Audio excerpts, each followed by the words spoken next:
Hi folks, welcome to another edition of Golriz. And myself, Sina Saemian, Babak Golriz, and Pezhman Pars did an analysis of Iran's match. We thought about what happened during the match, what we think Harris is going to do, after this match. So there's a lot of things that we talked about, and definitely was an interesting discussion. Towards the end of this pod, we had a pretty cool revealing to do about a friendly that might happen, and definitely check out that.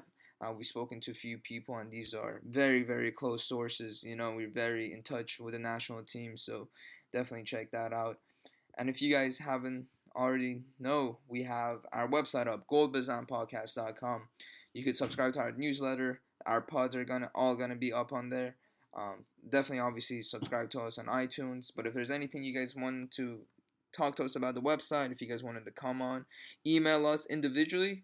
Our emails are up on the side, but if you want to just email it to our general website, it's mail@goldbazanpodcast.com. Please spread more awareness. We're trying to do the best we can to get the basically not only Iranian football community, but football community as a whole to get to know about Iranian football. And that's why we created this pod, to bring more awareness. And as always, we appreciate the support you guys have been giving us, and just keep doing so.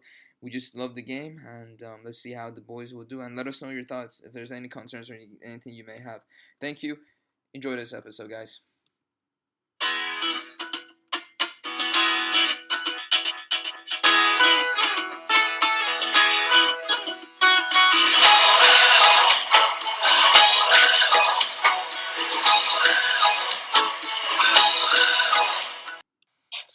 Hello and welcome to another episode of Golbazan Podcast. I'm your host for today, Sina Saemian, and I'm happy to welcome the usual panel. Babak Golriz. Babak, it's good to have you on. Good to be here, Sina. Pezhman, good to speak to you too, per usual. And of course, usually it'd be Pasha Hajian who hosts these podcasts, but for this episode we decided to switch places, and Pasha, you are on the other side of the panel now, aren't you? And how are you doing tonight? Very well. It kind of feels weird, but looking forward to talking to you gents as always. Great. So, as you both know, we just played a friendly against Russia in Kazan, a 1-1 draw, which I thought was a good result. But getting straight into the discussion, Babak, what were your expectations of this friendly? I mean, picking it up from the last podcast that we made after the friendly against Togo, we were all kind of disappointed, I think, with the lineup, and you said it was too many changes in the starting 11. What were you expecting Queiroz to do with this friendly, and were your expectations matched? I think this time around the lineup was a little bit more closer to what we expected the first time around. He made one or two changes, which made sense. He probably wanted to see how another right back and Ghafouri would perform instead of Rezayan, especially considering we are going to be on the back foot and we're going to be defending most of the time, and Ghafouri is probably a little bit more solid than Rezayan in that position. So that was a good choice. Ebrahimi suddenly came back into the reckoning in midfield, which was surprising, I would say, but the options may not have left him with many more choices. And then we had Amiri playing in a number 8 or /10, somewhere between the two, probably more of an 8, which was a big surprise.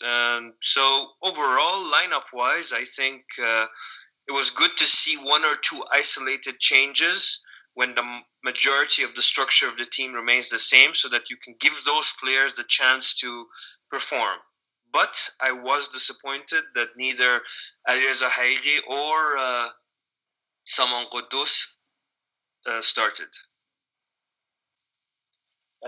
Pejman, as Babak just said, I think the fact that Ebrahimi and Amini play central midfield in this game, and the presence of Ruzbeh Cheshmi as well as Abdullah Zadeh in the last game against Togo, I think it indicates that Queiroz is really trying to find someone who can play through the middle, especially when you consider that Ezzatollah will miss the first game in the World Cup due to suspension.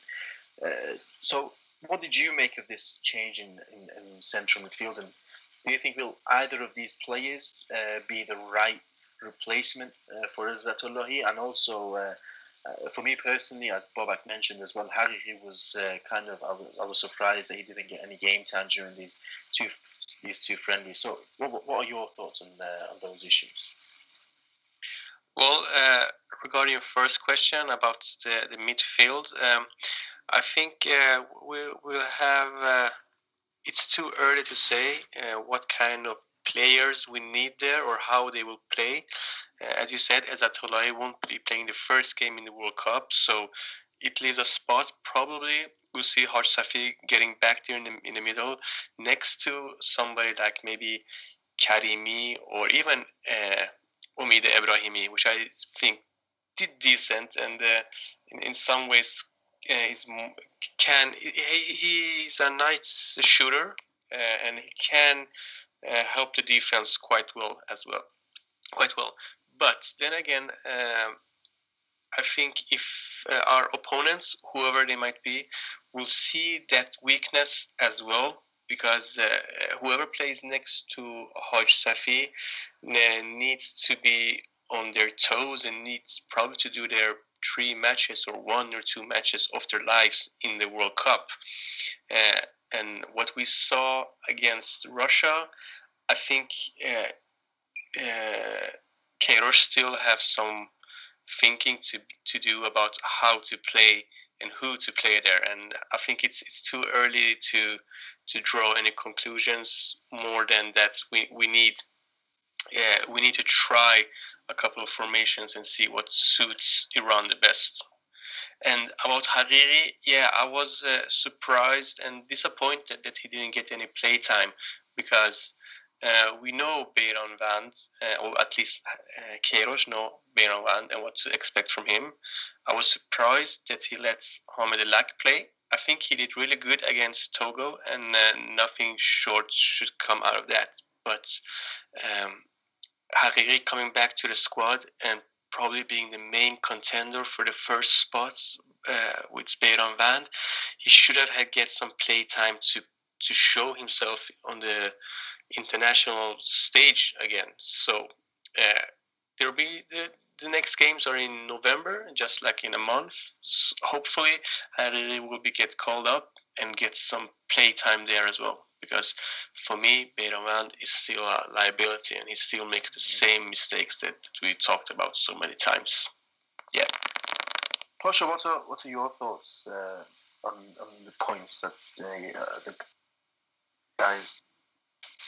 Yeah, I mean, I just want to pinpoint that based off the last 2 matches, we could see that obviously Queiroz is trying to switch to a 4-3-3, trying to change, the dynamic of the game, the tactics. But unfortunately, even changing these tactics, we still struggle to score goals, as we don't have a number 10, as even our link-up plays hasn't been up to the standards of, national team play that has to do well in the World Cup. One of the biggest disappointments for me has been, the partnership with even Buri or Ramin when it comes to Jahanbakhsh. I mean, it doesn't seem like that's been working out, and I think that's one of the main reasons why that I honestly feel like Alireza could be struggling for the team because of those 2 right backs. But also another interesting point I do want to make is that I'm just curious what he's trying to get out of Said now. I don't know if it's because now he feels like he wants to revert to a 4-3-3 to play Said more as a 6.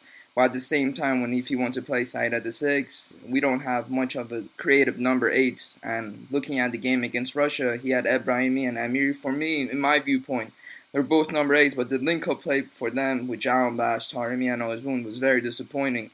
So I think that's another question mark that Queiroz needs to address. Another point that I do want to make is that obviously Taremi has pretty much proven a point to me. I've been a very huge critic of him in the past, and I feel like even Babak, we had a discussion even before the pod off the air, that it definitely seems like he's going to start there, because his partnership with Haj Safi and the work rate he does on the left flank, potentially is the reason why that could we see the competition between Jahanbakhsh and Saman on the right. That's one of the main reasons why. But the issue we have now is Queiroz right now using a 4-3-3 based off of just trying something new, or is it just because he feels like Ashkan is not playing, and Masoud obviously because of the controversies there that everybody knows about, he's not playing. So is that why he's playing a 4-3-3?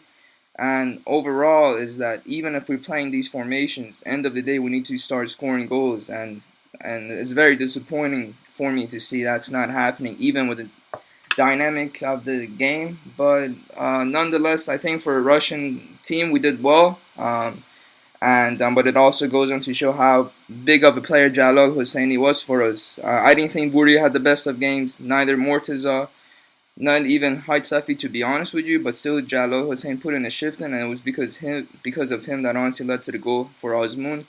But there's a lot of more question marks than answers, and I just don't know what Carlos Queiroz is trying to get at the moment. But for me, nonetheless, it was a good performance. I honestly expected a win, not a loss. But yeah. Some really good points there, Pasha, especially the one about Hosseini, which is what I want to go into next. And Pezhman, I'm coming to you with this one. We had a few changes in the back four. Of course, we saw Hosseini back into the squad after he missed the last international break because of injury, especially the game against Syria, the 2-2 draw. And we felt like his absence can be felt. So, firstly, what did you think about him coming back into the team, and what is it about him that you think makes us a better defensive unit as a whole? And also, another point I wanted to make is that with the injury to Milad Mohammadi, meant that for me, I thought Saïd Al-Ghaï might get a chance to show that he deserves to go to the World Cup as the second left back. But we saw how Savi played both games at left back. Do you think that means that Safi will also act as a backup left back for the World Cup, and we probably wouldn't see a second choice fullback in the World Cup squad? Well, okay, that was two big questions. Your first question about Hosseini, I was really glad that he was back in the starting 11. For me, Jalal Hosseini is the best Iranian defender we have at the moment. Because, yes, he's getting older, but he's getting also wiser. He's a natural leader on the pitch, and he makes other players better when he's around. I didn't feel the stress I feel when Morteza Pouraliganji is playing as a defender next to somebody else that is not Hosseini. Then Morteza have to be the guy taking the responsibility, and I don't think he's up to that really yet. I also got happy when Hosseini yelled at Beiranvand, because Beiranvand made a stupid decision when what's his name? When Hosseini wanted to clear the ball with his head, but then all of a sudden Beiranvand come from nowhere and more or less kicks or boxes both Hosseini and the ball to nowhere, and we just got lucky that the ball didn't went to a Russian guy. He actually went to a Russian guy, but it didn't went the way it was supposed to be, so he couldn't make a decent effort on goal. After that, Hosseini turned back and yelled really, really harshly at Beiranvand, like, "What the hell are you doing? At least communicate or let me take the ball, because I have it under control." So yeah, I hope Hosseini will return back as a fixed player in every game, because he's needed. And about your question about Haj Safi, I think for sure he will play as a left back. Al-Ghaï is still too uncertain for me, and I can't see anybody else taking that position. Pouladi did really great in the World Cup. He haven't been playing since then in the national team. He's like in some club in Thailand, in Bangkok, and God knows if he will ever come back to national team. I don't think so, and he's also getting too old, maybe, for that position. So hopefully Mohammadi will be fit and not injured, and if not, Haj Safi will definitely be that second choice. And I doubt if Al-Ghaï will actually make the squad for the World Cup, but we'll see. Queiroz is like a Kinder egg, it's always full of surprises. Babak, what are your thoughts? I like that Kinder egg comment. I think Pezhman hit the nail on the head there with both of his answers. When it comes to Hosseini, when he's there, even though Hosseini doesn't have a composed playing style, he does give you that you feel like things are under control. You feel like he's going to get to the ball first. And that's the thing. He has this passion, he has this determination to always get to the ball first. And that's something that Morteza, Pouraliganji, or the other centre-back partners that we've seen in recent times don't have. They are more standoffish and let the action come to them. But Hosseini moves towards the ball, which is something we need. On 2 or 3 occasions in the first half, he made some decent tackles, showed good pace to get in front of the Russian player. And then again in the second half, the goal even came from his, rectification of Pouraliganji's mistake. And then eventually it went to Taremi. Taremi laid it off to Osman. So Hosseini, for me, if I had to pick a man of the match, it would be him. And considering that he hasn't played for us for a while and he's had fitness issues, it's very, very impressive. In terms of the Haj Safi question, I just hope, like Pezhman, that Ehsan is not injured, because it has a double impact on the team. When he played at left back, the Russians, especially Samedov in the second half, exposed them, and they were attacking down our left side, their right side, and sending in crosses at will. So Ehsan is not the most reliable left back. He's been found out in the past. But on top of that, it gives us a further problem in our already problematic central midfield, because if you take him out of that equation, then you have potentially Said and Ehsan's spots already available, and then you have that third spot also, which we don't know as of now. Is Masoud going to be there? Is Ashkan going to play as a number 10? Is he going to go for a third central midfielder? So we can't afford that. So I hope that Milad Mohammadi is fit for the World Cup and available, because he's definitely our best left back and probably our best full back. And then you have Ehsan playing in central midfield, where he has more of a positive impact on the game, I think. Pasha, I completely agree with what the guys said, and I think after Osman and Jahanbakhsh, Milad Mohammadi and Jalal Hosseini are probably the 2 names that are nailed on to start if they are fit. Yeah. But what do you think about their impacts in these 2 games? Yeah, I mean, obviously, Jalal Hosseini is our leader. If that's the first name that comes up to my mind when somebody says who's the leader on this Iranian national team, is Jalal. He gets the best out of, even like, for example, let's say if Ansari played or Kanani played or Cheshmi, Morteza played, Montazer, he always gets the best out of those players. You know, when we saw Morteza, Pouraliganji, and Ansari, they both look shaky. You know, the back line didn't look as organized, but whenever you have Jalal there, there's composure, there's leadership. And as like Pezhman pointed out, he immediately went on to Bayram and started shouting him. That's what you want to see in a leader, you know, because that shows you how, leadership he has in him and how much experience he has. As right off the bat, he knew what the goalkeeper just did. It's just a mistake. And for Ehsan or Haj Safi, I personally think that for the World Cup, it's going to be either him. I think he's going to play in the middle, but Milad Mohammadi is going to play out of left backs. I don't see anybody else. Keres is going to call up for that position. And Milad Mohammadi has right now proven a name for himself right now in Russia. He's doing fantastic for his club. Every time we've been watching him, we've been so impressed, because not only does he attack well, he defends well. That's something that I think Vuria and Ramin both lack in some sense. But he's been a huge player, and hopefully they both will be healthy. But my only biggest concern now is that how well Milad Mohammadi links up with whoever is playing on the left wing, and even Ehsan, as we saw with Taremi, they both did a fantastic job. My only concern now is how do we get the best out of Vuria and Ramin to get the best out of either Salman or Jahanbakhsh. And I think right now in the right-hand spot, I feel like we still have a lot of issues, because a lot of our attacks in the second half, even going with the goal, came from the left-hand side. So I feel like our right-hand side is pretty exposed. But nonetheless, I'm pretty sure Jalal Hosseini, Haj Safi, Milad Mohammadi are definitely guaranteed starters in the World Cup if all 3 of them are all healthy. Pezhman, you mentioned your disappointment in the lack of game time for Saman Ghoddos, the latest addition to the national team. And although I agree with you, I'd like to know your opinion on where do you think would be his best position to play. I know he can play on the right, on the left, and he can play as a number 10. But in order to get the best out of him, and also considering the players that we already have in the squad, What do you think? Which position do you think would be the best to get for him to perform? And also, do you think he would be able to start in the World Cup?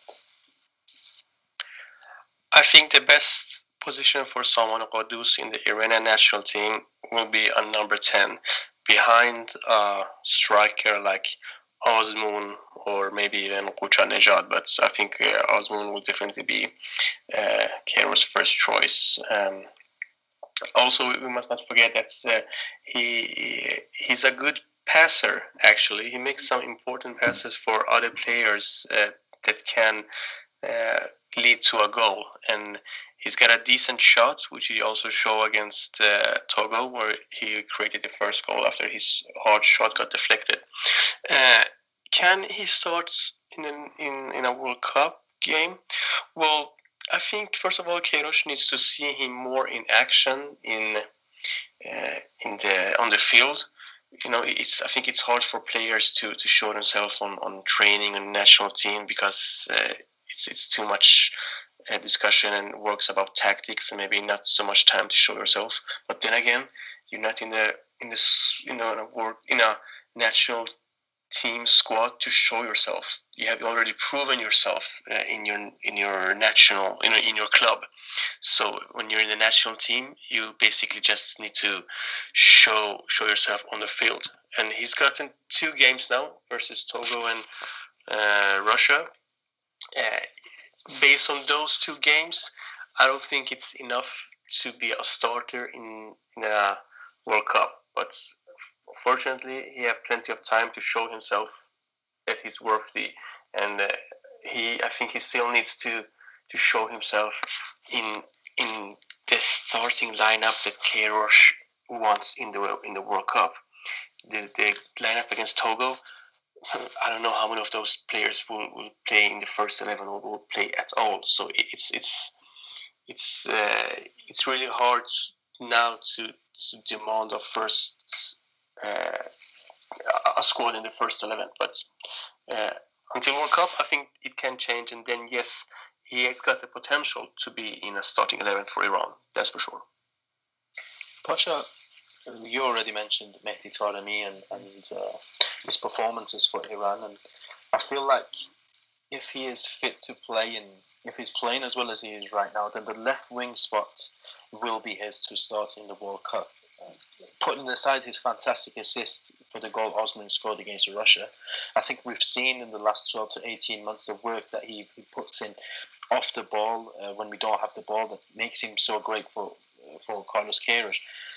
So when you consider that and what Pezhman said about Sama Qudus, and also the absence of Masud Shajai in this squad, do you think that when the World Cup starts, Qudus can or will play that number 10 role?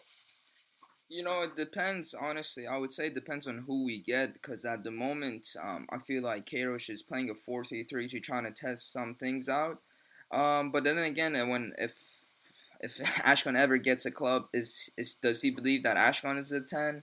And regardless even if Salman is going to play, or if he's going to play Salman as a right wing, is he going to play Ashkan at 10 or Masoud?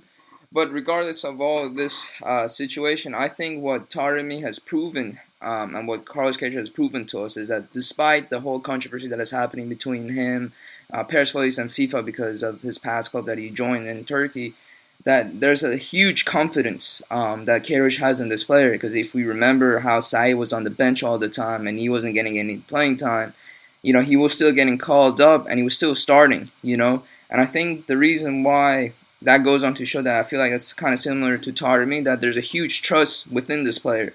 And he's done, honestly, a decent job. And even off the pitch, he's very close to Osman. And then when we see on the pitch, I think he's gotten the best out of Osman, to be honest with you. Even looking at the qualifying matches, both for goals and assists, these guys just know where each other are on the pitch. And if we look at the goal against Russia, it was a fantastic goal coming from Osman because it just came off of, Taremi's physique. And as everybody knows, that Portuguese managers really like physical players. And I think Taremi has proven that. But my only issue right now is that, there's a lot of question marks. Are we gonna play a 4-2-3-1? But my only concern is that even if we're gonna play number 10, could we really play that open against sides such as top European sides? And because we're playing two-man midfield, and Said is not gonna be playing the first game. So let's, for example, say Ehsan is gonna play there. With Ebrahimi, could they really control the game and try to get the ball up to our, the flanks, the wingers, or our strikers, So right now, I think that he's looking at the situation with Dejaga that, he's not playing, he's not up to the standard. So let's play with a 4-3-3. But then again, right now we're playing with a 4-3. We still look clueless because we didn't have any proper number 8s to, distribute the balls to our, wingers and the strikers. So there's a lot of problems we have right now in the team, and we're seeing that. But at the moment, like even Babak has said it seems like Tarmi is nailed on the left wing right now? Yes, because even when we called up Salman, I thought he was bringing Salman just to see that he's going to create competition between him and Taremi. But now we're seeing that the competition is actually between Jahanbakhsh and Salman. So does it seem like right now at the moment that Taremi, regardless he's not getting any playing time and he won't be playing time for club team, does it seem like he's nailed on for the World Cup? Definitely, in my eyes. Babak, one of the names that the guys didn't really mention that much was Masoud Shojaei. I mean, in this podcast, we sat down after the 2014 World Cup and even the 2015 Asian Cup, and we criticised him and criticised the decision to start him in a lot of games. But he's really proved that he can play at this level. He can still play at this level in the past 12 to 18 months. But we know he hasn't been involved in the past two squads for whatever reason. Do you think this absence is going to be a permanent one? And if so, then as the same question as I asked the other two guys about Quddus, can he and will he play that number 10 role? Or do you think he'll be more fitting from a different spot? It's difficult to say. I would say Masoud's enjoying an Indian summer to his career, and he's really nailed that number 10 spot and made it his own. And even his biggest critics like myself or even Pezhman over the last few years, we have grown to appreciate or commend his performances post-Asian Cup. Maybe it has a little to do with Nekunam not being around as well. I don't know, maybe tactically that has an impact. He's definitely missed, and now we clearly see there is a void in the team. I'm not sure if he's going to be back. I hope he is, but I don't think any of us can answer that right now. In terms of Salman Quddus, again, difficult to say. Clearly, he is versatile. He can play anywhere in the front four positions. As of now, I think Carlos Queiroz is just, let's say, testing the waters with him to see where he fits and what he can bring. His assist against Togo came when he was a little bit more free and coming down the middle. Yesterday, he was playing more towards the right, and there was a point when he made a beautiful layoff with the turn of the hip and laid it off to, I think it was Ghafouri, if I'm not mistaken. So he definitely has shown a few glimpses of what he is capable of. Not so many, but it's not easy to come into a team that is, let's say, being chopped and changed with a lot of new players coming in at the same time. So it's not easy for you to really make an impact. I would have liked to see a settled team and then someone getting a couple of starts, but he had 90 minutes over the two games. Technically, there should be another 5 or 6 games. The number 10 spot right now is potentially up for grabs, we can say. Taremi on the left, if I was a betting man, I would say he's going to start on the left as long as he's fit. He's definitely one of Carlos Queiroz's favorite players. Did he play every single qualification game? He may have, even in the friendly. So he's as closest to a sure starter as you can get. And then you have Jahanbakhsh on the right. Maybe someone can be a foil for him, an alternate. You have the number 10 position. So there are possibilities, but if I was to predict today, I think that Salman Quddus will start the World Cup as an impact player, and he could be our go-to guy on the bench. We saw a lot of new players, or players that aren't really in the squad, getting a chance in these two friendlies. Players like Hamad and Lak, who started against Togo. Abdullah Zadeh, Akbar Imani, of course, and amongst other players. Pasha, do you think, was there anyone for you that's really impressed during these two games and really pushed himself forward towards a World Cup squad? And also, do you think there was anyone who actually hampered their chances to be in the World Cup based on these two games? Based off, that's tough because honestly, no, I wouldn't say it's nobody like besides maybe Todd or me. Out of everyone, probably impressed me the most. Not even when Ansari Farad played. It seems like even when he was playing on the left flank, it doesn't seem like he was a. I think Karish was trying to test him out there because he's not. He hasn't been playing for the national team, and I think he was trying to test him out to see if he could do a job for us there, and he wasn't. Somebody that hampered. That's tough. Based off what I would say is maybe honestly not that Bayram Van won't get a call up, but I think that when we look at Hamad Dalak that he started against Togo and we look at Bayram Van that started against Russia, I'm sometimes assuming that Carlos Queiroz has done this. He had these guys will do with a club, with a national team that basically has nothing to do with with Asian side. So. And basically watching Bayram Van, it seems like he's basically keeps giving Queiroz an eye to look at Hairi to be our number one starting goalkeeper. Somebody that I was been watching and I'm very disappointed in him is Vuria Ghafouri. But I still believe that he's going to be Ramin's backup. But another player that I believe that potentially might not even make the team, depending if for some reason somebody does well and another center mid comes in, is Omida Ibrahimi. I feel like ever since we've been watching him coming back, even from his injury, even before his injury, he hasn't been up to standard. I even believe that's the same case with his club. But another player that I would definitely say that I've been huge of a critic and I can back him away, but nonetheless he might be starting. But I could also see someone taking his place. Either is a Pezhman Pars. Regardless of the situation with how well he does, he's not doing well with Ramin or Vuria. I just feel like it just seems like he isolates himself. And even when he plays, it just doesn't seem like he's playing up to the standards as he is for AZ, regardless of the tactical situations between the manager he has right now for a national team or for a club.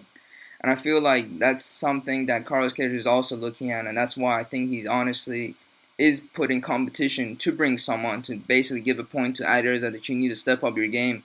Because even throughout that match versus Russia, honestly, even the second half, he seemed non-existent. And so there's question marks. There's more question marks, honestly, for this thing. But right now, at the moment, I could say that if Amiri didn't get a spot, I could see why. But I would definitely want one player that I definitely want to see more of, and I think that he's made an impact towards it, even for his club right now under Ali Daei, has been Torabi. Not because of his versatility, but every time I watch this guy, he just does the simple jobs, very direct. Nothing fancy, and I feel like every time I watch Jahan Bash or Amiri or somebody's even Taremi, I feel like they try to do much to impress, and that's something that should be considered. I think Torabi right now is definitely going to give Amiri a run for his money. Babak, when you consider the things that Pasha just said, and also I know you were impressed with Kaveh Rezai's performance against Togo, and you mentioned Cheshmi getting involved more now. Do you think either of those players will make the World Cup? And what do you think we learned about the team and about the squad in general, and maybe even Queiroz, from these two friendlies? You took the names out of my mouth. I was just about to talk about Kaveh Rezai and say that, yes, he quietly impressed. He looked hungry. He looked proactive. He looked aggressive. He was probably a little unlucky not to maybe get a penalty as well. But he got playing time, so definitely Carlos Queiroz is looking at him. But at the same time, he is going to be competing in the most difficult part of the pitch. We have too many players for the style of football that we play. We have, Osman is going to go, Taremi is going to go, Jahan Bakhsh is going to go. Then you have Dejaga, who should go if he's fit. That's probably the first four. And then you have Saman Ghoddos, that's 5 players. You have Gucci, probably, that's 6. And you have Ansari Farad, who's unlikely not to go, that's 7. And then potentially Vahid Amiri, who's been an ever-present in the squad. So that's 8 players already. Do you think there's room for another forward? I'm not sure. I don't think so. So unless there's an injury, I don't think Golriz is going to go. He did impress. You mentioned Cheshmi. He looks like to be the go-to guy in the recent games for impact sub, someone who plugs the hole in the defense or in central midfield. As of now, he's just as likely to go as anyone else in that area, because I think the most question marks we have are over the central midfield. So I think, yes, Cheshmi has an advantage, as in he can play in two positions. And generally speaking, Kirosh has always favored players who can play in multiple positions, because he could potentially free up a spot for another position on the pitch. So I think those guys are probably likely to go. And then in terms of people who hampered themselves, difficult to say, really. Ibrahimi, did he do much? No, not really. Amiri, was he good? I didn't see too much of him. He didn't make much of an impact in his new role. Beiran Vand looks shaky. Still can't judge the crosses. Decent as a shot stopper. Again, he made a good save. I think it was off a free kick or a shot. But nothing new. I would like to see some competition there. So overall, yeah, let's see. I mean, I personally, I would like to see Tora be given minutes. I would like to see Saman Qudus have a start in the actual lineup. I would potentially look at another centre back with Hosseini maybe, and then see if Pur Ali Ganji could offer something a little bit further in front of them. Maybe, I don't know. Otherwise, the team more or less picks itself, and we talked before the pod, the squad, you would easily pick 15 or 15 to 17 players off this squad. So we don't have many more, let's say, spots available in the squad. Pezhman, as Babak said, Golriz was impressive, but I think for me, the fact that Karim Ansarifard isn't really playing regular football for his club Olympiacos in Greece is kind of concerning. But do you think there is any chance that if Golriz continues the form that he has for his club in Belgium, and he carries on impressing for the national team, if he does get invited again, that there is a chance he will go to the World Cup instead of Ansarifard? Or do you think it's too late for any changes of that sort in the striker position? No, most certainly not. I think that Ansarifard really needs to be aware, and he wasn't good in the game against Togo, but he did what strikers are supposed to do, and that's to score goals. So in that sentence, he should be praised. He saved himself, and he bought himself some more time to be a part of the squad. But no, I would. If Golriz continues to play the way he's been playing, he must be a part of the squad, because right now we see him playing full of confidence. He wants the ball. He wants to be in action, and he's hungry, and he's ready for this challenge. And I'm glad that he's getting regular play time in Europe, and that's the most important thing for Karim. If he doesn't leave Olympiacos, it would be a Greek tragedy for him. But, sir, if I can interject, don't you think that Rezai is more a like-for-like player to Gucci than Ansarifard, who is more of a target man, tall, decent in the air, can play on the left side, as Carlos has used him, at least, can use him on the left side. So don't you think Gucci should be also on his toes, or more likely to be Rezai or Gucci? Well, yeah, I do believe that Karim could be our starter on the left side, but he doesn't know how to defend, Karim, to be honest. He's good near the opponent's goal, but in the World Cup, maybe he will only get like one chance, and the rest of the time he needs to think on how to be part of the defending squad and defending players, and I don't know how he will cope with that. The question about Rezai versus Ochanejad, it's difficult, because Ochanejad, he's been he doesn't play so much anymore in the national team, and that's really tough for him because he's playing regularly in Europe as well. But somehow it feels like Queiroz is searching for maybe the next Gucci, or rather say the next player that will replace Gucci. And in that we can find Rezai, who maybe is more talented than Najad, but still not as a good striker as him. So I think Rezai's toughest component, or say, sorry, competitor, will be Najad, and maybe not Ansari Fard. So I agree with you in that sentence. Okay, thank you, guys. Now moving on to the last part of this episode, which are the questions that we've been asked on Twitter. Babak, I'm going to start with you, and this is a question by Arya Allaverdi. There's a few parts of this question, and he's asked, are you surprised by the lineup? Amiri Haj Safi at left by Ghafouri instead of Ramin, Hariri not tested, and also what is happening to Jahan Bakhsh? I mean, we kind of discussed the lineup in regards to Amiri and Haj Safi and even Ghafouri, but I like the question about Jahan Bakhsh. What do you think is the key factor to him not performing to his best for Iran? Tough to say. It's probably the biggest. If I was Carlos Queiroz, it's the question I would be trying to answer the most, because if he does answer it successfully and finds a solution for it, you have unboxed or uncovered a very, very big asset to the national team. Jahan Bakhsh is the kind of player who should be giving you a goal or an assist at least every other game.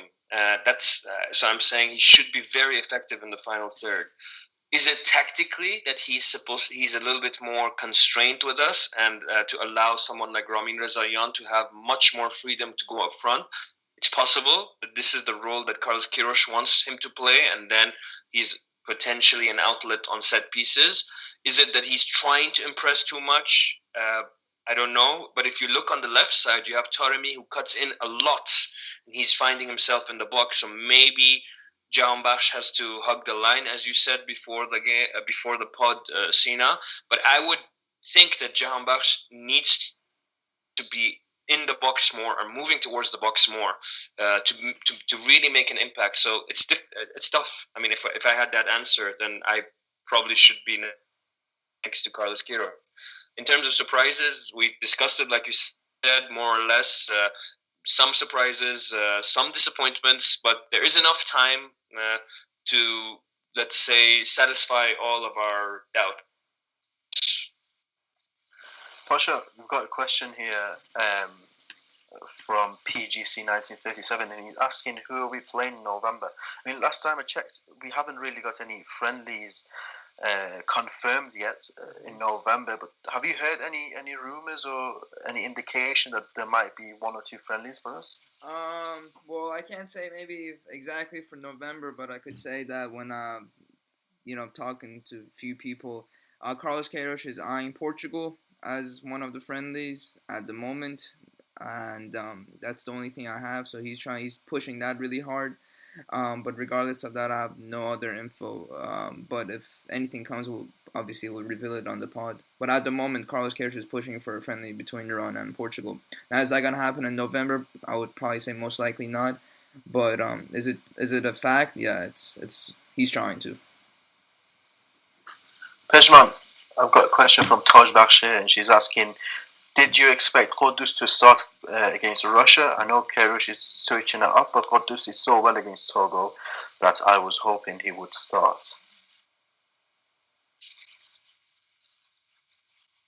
Well, I think Queiroz already made up his mind which players will start both against Togo and against Russia. Although he didn't mention it to the squad, just before the very last day, or even in the morning.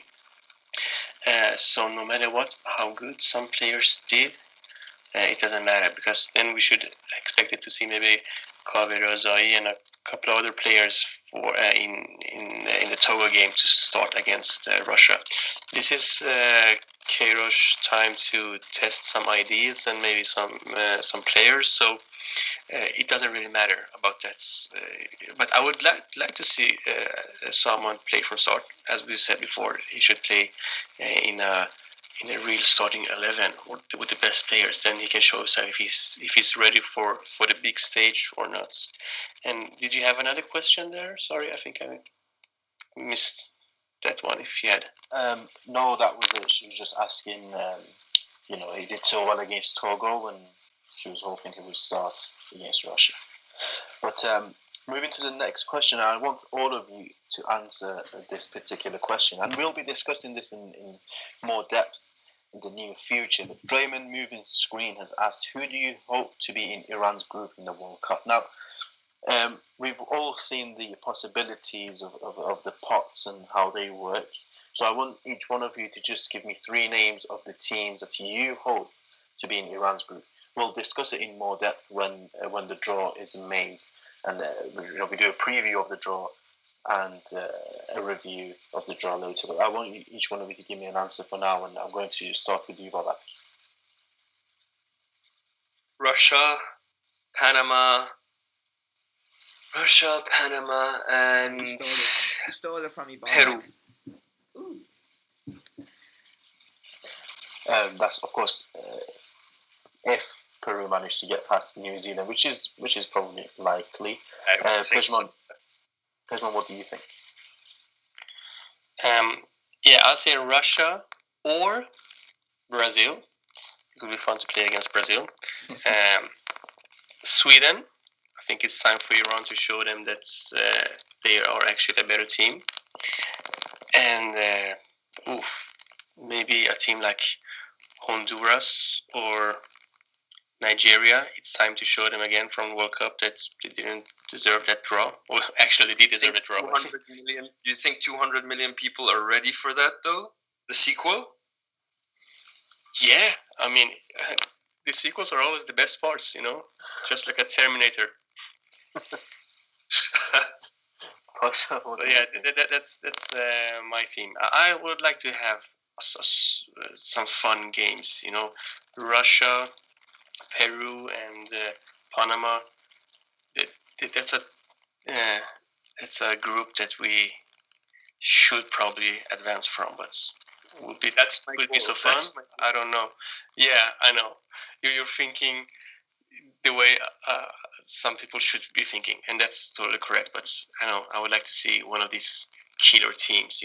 I mean, come on. You remember Iran versus Argentina? Iran have nothing to be ashamed of. So why not bring in another big giant and show them the Iranian way of almost winning? Pasha, what are your teams that you'd like to see in our group? All right, I don't want to say the same thing the guys on, but from thinking from top of my head, Poland, I would say. Poland definitely one of them. Sorry for pot 2. Peru, as the guys have pointing out to, and probably from pot 4 if I'm trying to think. Panama or Morocco, to be honest, but it's gonna be interesting. As long as from looking at it, probably pot 2 is much stronger from pot 1 off of my memory. But if we could get not an easy, but a decent side from pot 1 and a decent side from pot 2, I think we have a good chance of qualifying. I just don't want Germany or Spain or Argentina or stuff like that. But I would take like Belgium maybe. Right, and you give us your group as well. I mean, we talked about this before the podcast, and I don't know. I would like to have one big team in our group just so they can take points off everyone. So I'm going to say Russia, probably Colombia, or even Italy, and Honduras. That will be my group. Again, it's a balanced group, but I think the permutations are so many. We just have to keep our fingers crossed and see what happens on December. I think it's the 2nd or the 1st. December 1st on a Friday. I think we'll definitely be recording a podcast once the pots and the teams are all confirmed to discuss the possibilities and the groups that we could get in the World Cup. But for now, that's all we have in this episode. Pasha, Pezhman, and Babak, thank you very much, guys, for your contribution. And thank you for listening to this episode. If you have any suggestions, any criticism, any comments in regard to the podcast, and please tweet us at Golbazan. We always want to hear your thoughts and opinions. But again, thank you for listening, and until the next episode, goodbye.